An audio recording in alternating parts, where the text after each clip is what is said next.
បាទសួស្តីអ្នកនរគ្នាថ្ងៃនេះយើងបានយកដ្រូនមកទឹកនៅក្រៅស្រុកប៉ុន្តែអ្នកក្នុងស្រុកគេក៏ជួយកំងឲ្យយើងណាអានេះក្នុងកេសនេះដូចជាមានអាទូចមួយនិងប្រភេទ Air2S1 បាទបានមកស៊ីងបងប្អូននេះផ្ញើមកពីខេត្តទេអានេះគេផ្ញើមកពីខេត្តតែគេជួយកំងឲ្យយើងបងប្អូនជាតិបងប្អូនត្រូវការដ្រូនអាចឆាតមកប្រាប់ឬក៏ប្រឹក្សាបានណាដោយសារយើងស្គាល់ផងហើយយើងក៏លក់ខ្លះដែរបងប្អូនមិនមែនតែធម្មតាលេងទេបងប្អូនជួយ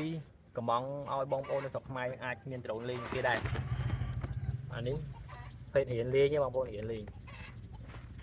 អានេះប្រើតេឡេបងប្អូនប្រើតេឡេតែគ្រាន់ខ្នាតនេះទូចបងប្អូនប្រើការវាអត់កើតទេនេះវាគ្រឿងវា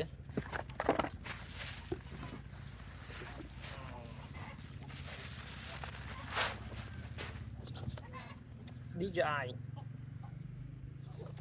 Air2S បងប្អូនប្រភេទ Air2S ចុះអែមស្រែបងប្អូនអើ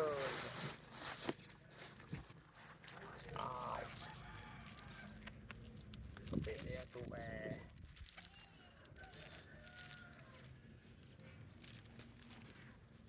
មួយទឹកក្រៅស្រុកបងប្អូនមួយទឹកក្រៅស្រុកបើនៅក្នុងស្រុកវាស្ទើរតិចតួចតែនេះមួយទឹកក្រៅស្រុកប្រភេទតេឡេធម្មតាមិនខាប់សា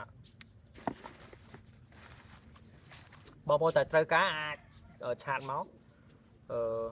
ខ្ញុំអាចប្រាប់បានទូពីដ្រូនបាន